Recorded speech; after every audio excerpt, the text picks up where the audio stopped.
We're back in Wallonia for round 1 of the Flanders International Rally Challenge, and the 106 Rally is ready to run.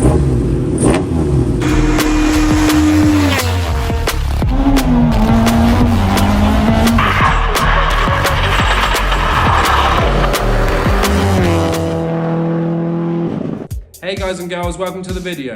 The 106 Rally returns to action this weekend with Scott Barnes and Andy Hall in the cockpit as they take on the Salamandre Rally. Salamandre is the opening round of this year's Flanders International Rally Challenge, and Scott is again aiming to take on the full championship, hoping to improve on last year's 3rd overall. The challenge has attracted a really strong entry this year, with Rally 2 cars in the mix, so the boys will have to do plenty of giant killing. It'll be Scott's 2nd time doing Salamandre, after I sat with him on last year's event in the Little 106. The event is made up of 4 stages run 3 times, which totals around 127 kilometres of stage mileage. With the rally being held in the Belgian French-speaking region of Wallonia, the roads are quite different than the Flanders stages, with more gradient changes, broken tarmac and fast-flowing sections. It's a great event and we can't wait to get started. Let's jump right in.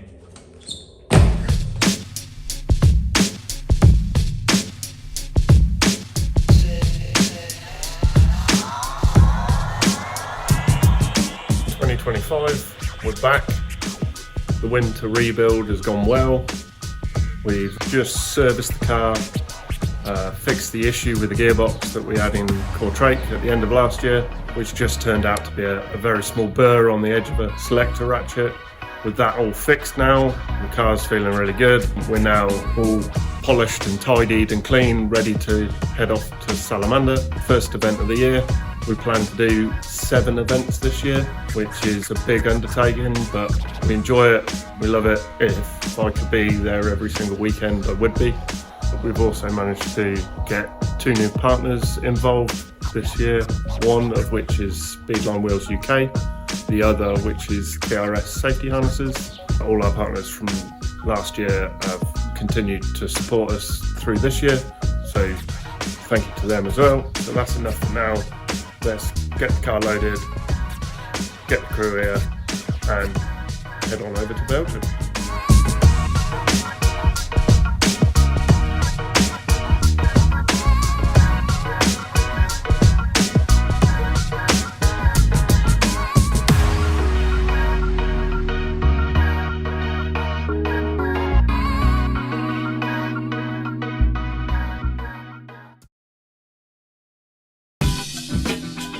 Saturday morning, me and Andy set off for Recce, early doors, 7 o'clock. We had a 2-hour drive down to Beaumont, where the rally was based. It's an event I hadn't done before, but I knew Scott had, so yeah, it felt like the preparation was a lot easier for this event, having had last year's notes and sort of knowledge to work off of. Really, the day was about confirming last year's notes. Having a set of notes from the previous year's event that were largely tried and tested made the task pretty easy. There were some amendments to be made, but nothing drastic, and everything seemed to flow pretty well. Despite the long layoff, it felt like we were communicating well, even in the Recce car, which is a good indication for how the rest of the event's going to go normally. Saturday afternoon we had Scrutineering, which was held at Rally HQ. They treat this like a control, so you arrive on your minute.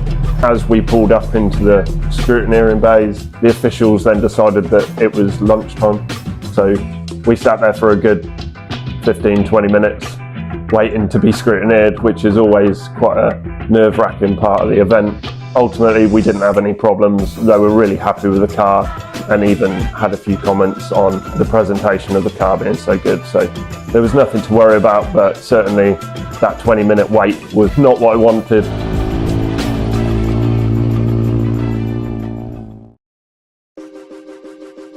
We woke up Sunday morning, it was wet, like we went through some real heavy rain on the way down to the event.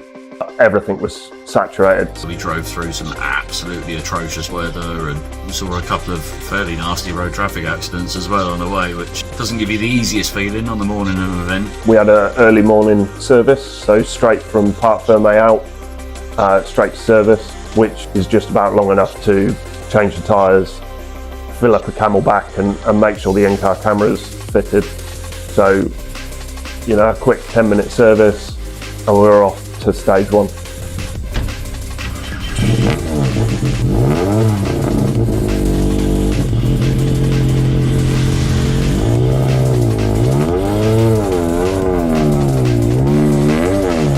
So stage 1, Donstein's off the line in the wet, just trying to feel the grip out.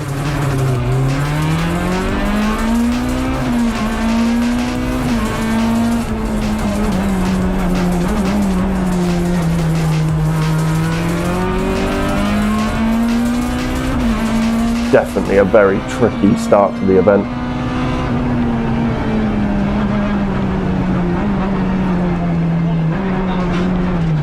Got in, built a good rhythm.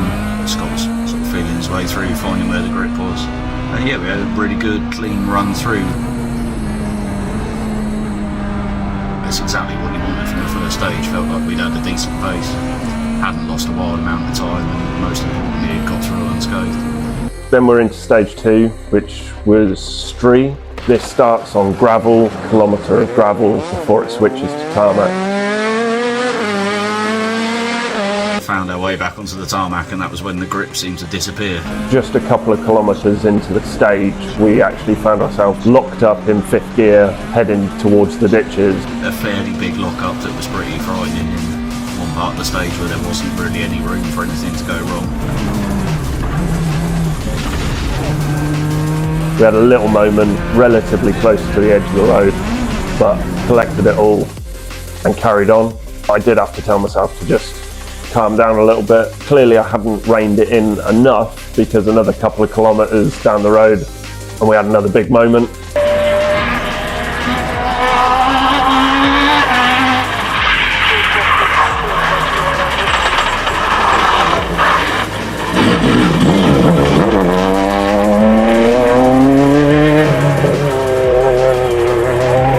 Side of the car, it felt like we were locked up forever. Pretty certain we were gonna disappear into the scenery or a house or something. Certainly the house in front of me, if it had legs, it'd have moved. I definitely dialed it back a bit more then. We got to the end of that stage with no more issues, but the times at the end had shown that I certainly had dialed back. How are we doing then? Yeah, all right. All right? Yeah.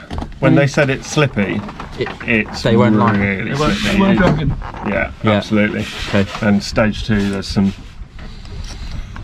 choice moments. Yeah. So we went back to service after that first pair of stages. A fairly routine undertaking, making sure the fluids are alright for car and crew. Tyre pressures, general spanner check, and chinwag with the lads, and back off on our way to go and do the second loop stages.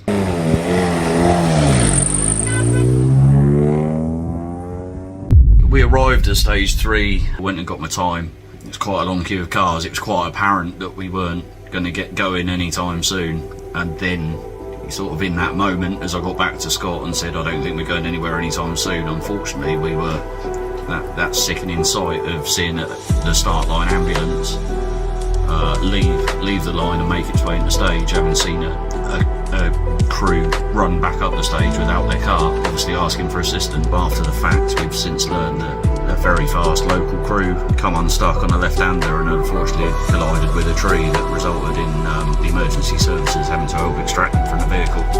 It's something you never want to see in rallying, but it is a part of the sport that, you know, if you have an accident, the trees are just off the side of the road, and things that don't move. The stage previous to that had also been stopped. Stage 2, where the car had gone off and actually hit a house. Not nice injuries, but we've since learned that nothing was life-threatening, and everybody's going to make a full recovery and live to fight another day. So that's the most important thing to take from it.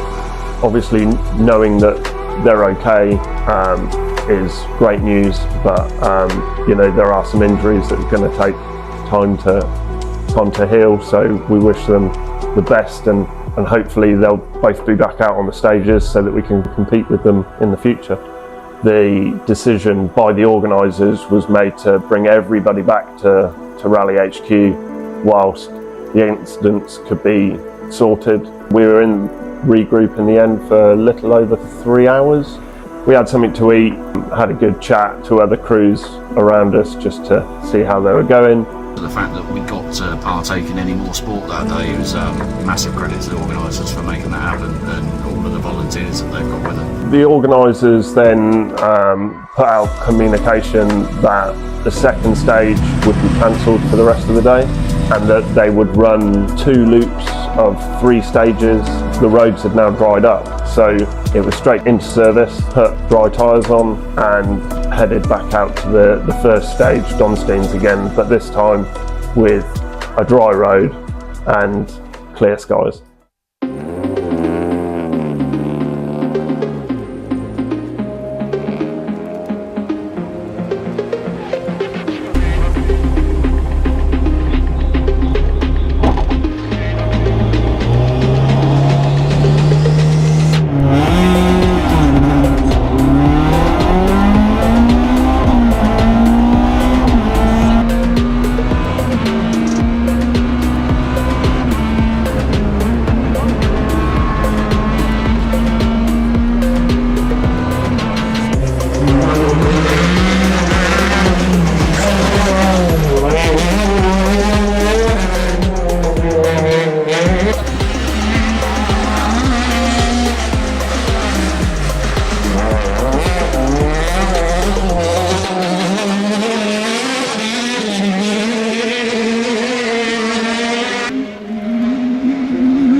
First of the 3, pretty vindicated in that. Instantly, loads of grip, really good feeling within the car. It felt like Scott was really enjoying his driving. Obviously with the road now being dry, the car just felt so much better on the slick tyre. We could push a lot more than what had been in the wet, so our times were tumbling. We were all of a sudden back to where we felt we should have been.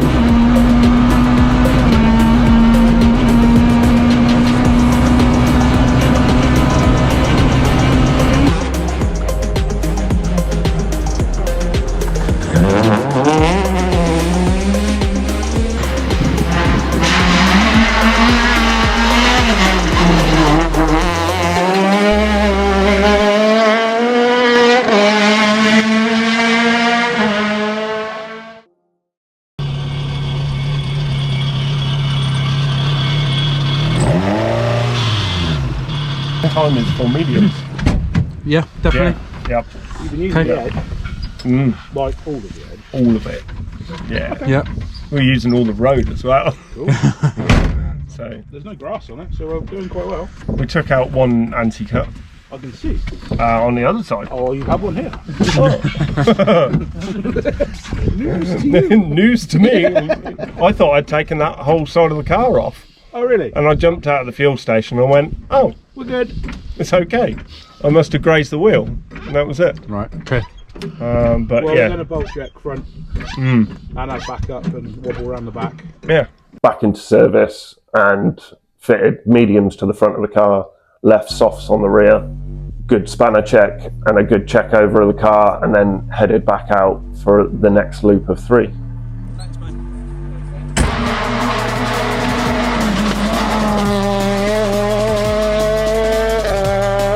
Our times had got much better. We were climbing the leaderboard, having like a high-speed recce in the first loop. The second loop was just like, let it have it.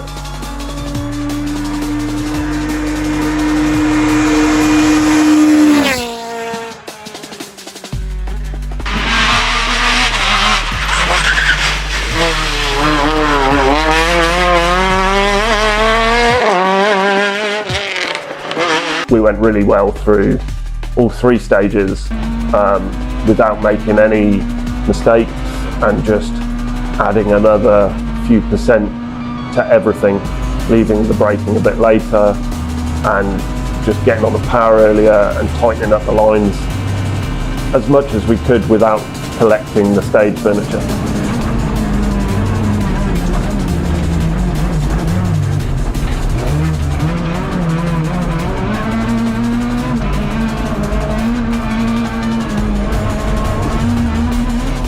Feeling inside quickest I've ever experienced. To subsequently find out that I think we were 10th quickest through there just justified just how great we felt inside the car. Coming out the final stage of any rally is always a really good feeling. You've got to finish, you know, especially when it's the first one of the season. I'd say ecstatic would probably sum up the mood inside the car at that point. End of Salamander, finished. What a result. We don't even know where we've come yet, but we had a really good stage on the last one, and yeah, the rain stayed away. It risked itself a little bit, but well chuffed. Anything to add? Thank you, everyone. Wicked day. It's got better and better all day, and yeah, here we are.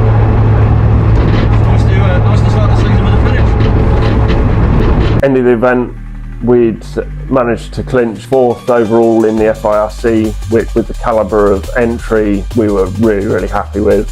And then we took the class win for the 1600 class, which is our first in Belgium. To take the class win away from a local was just mega. We were 13th in the overall standings.